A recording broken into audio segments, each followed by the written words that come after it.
this is a quite broad topic, and it's not easy to cover individual species or to give it a specific number, because there's 1,000 plus species of plecos, and they all require completely different or slightly different parameters and whatnot based on where they're from and their individual, locations. So you just have to research as much as you can and try to cover your basics and play with it a little bit and try to see where your fish are, and then give them a happy temperature where it's not too warm and it's not too cold. So if the range is between, let's say, 70 and 80, 75, 76, don't go below the midpoint too far, but don't go too far high above the midpoint either. Like you can stay in the midpoint or a little bit above that just to be on the safe side, just because you want to get them to be always metabolizing as much as possible. But if you are able to give them some cooler periods either throughout the night or throughout the year at some points, that is highly recommended as well, because in nature some of these animals do go through cooling periods like rainy seasons and whatnot, or days where there's not a lot of sunshine, maybe throughout the night where the temperature might drop a few degrees. All these things factor in.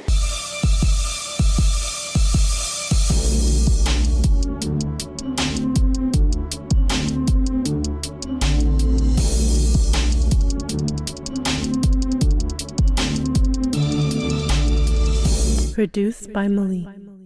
What is going on, ladies and gentlemen? Welcome back to Malik's Water Garden. Today's going to be a really cool video. We're going to be looking at what temperature we should be keeping our plecos at. Now this is going to be a very broad topic.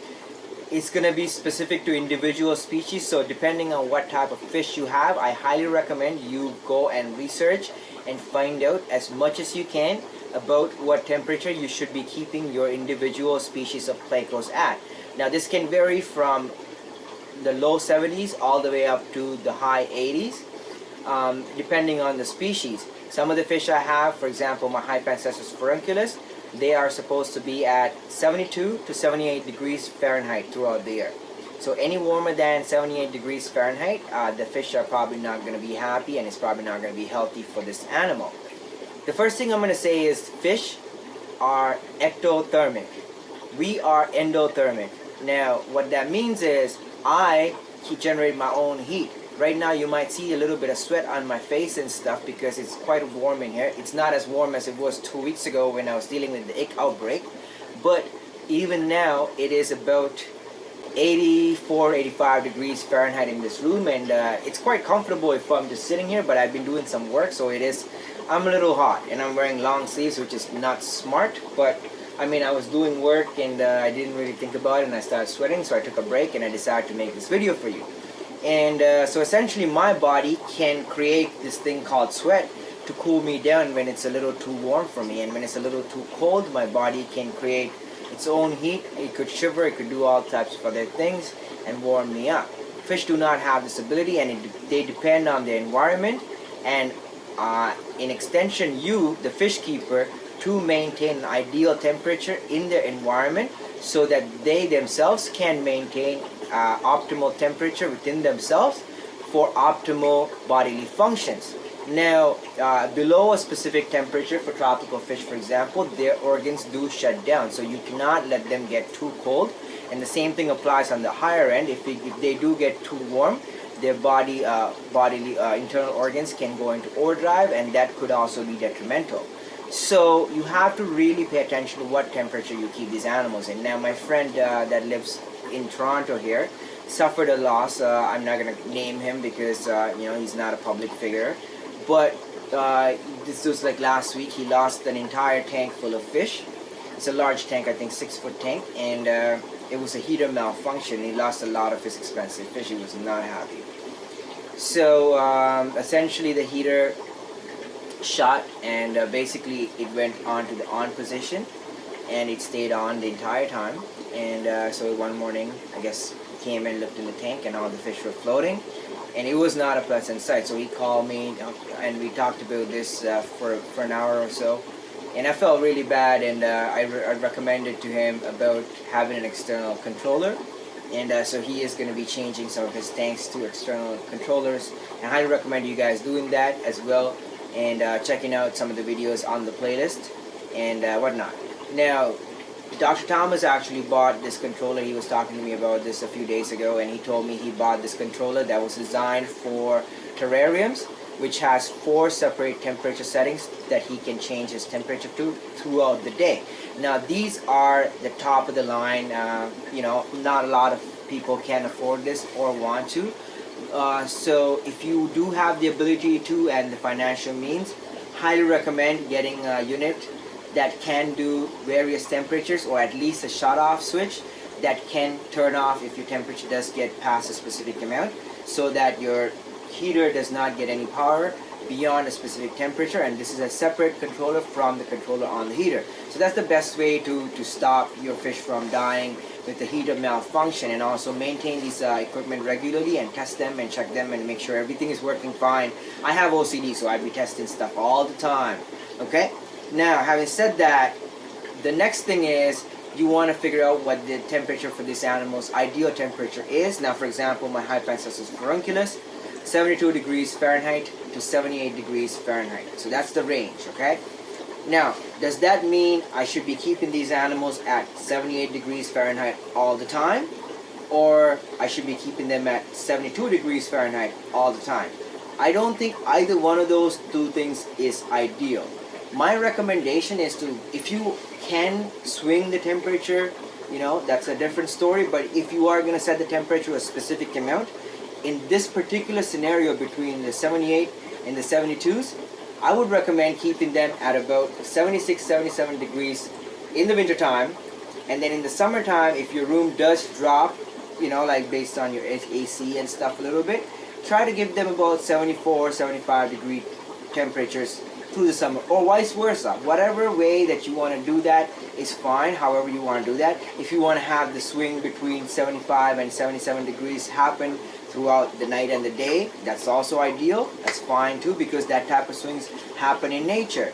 However you want to play with the temperature, I would say it's not essentially relevant. What's relevant is to keep them within the range, and also let them experience some of the highs and the lows within that range if you can. If you can't do that, then keep them at a specific range temperature. Like, you know, in this case, let's look at these fish as the example for this particular example.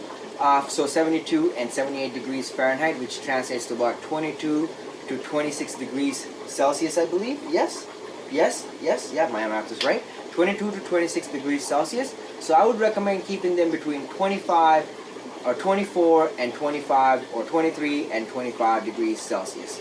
And then if you can bring it up to 26 degrees Celsius for a brief period, you can do that for a few days, a few weeks, and then drop it down back to 25 or 24 degrees, and then keep it there. And then, you know, you can drop it down a little bit lower if you want to for a few weeks. If you want to give them a little bit of a winter, or, you know, cool days, you know, whatever, when it's raining or when it's snowing, you can play with it. You know, I would recommend doing that for the optimal health of the fish, instead of just keeping them at the specific same temperature all year round, because I believe that the animals being ectothermic, I would say, you know, if your liver and your heart and your internal organs, your kidneys are always on at full capacity all the time, it probably is not healthy, you know what I mean? Like, it's probably healthier for these animals to also slow down their metabolism for a few hours a day, or a few hours, a few days a month, or a few weeks in a year, you know, and also to get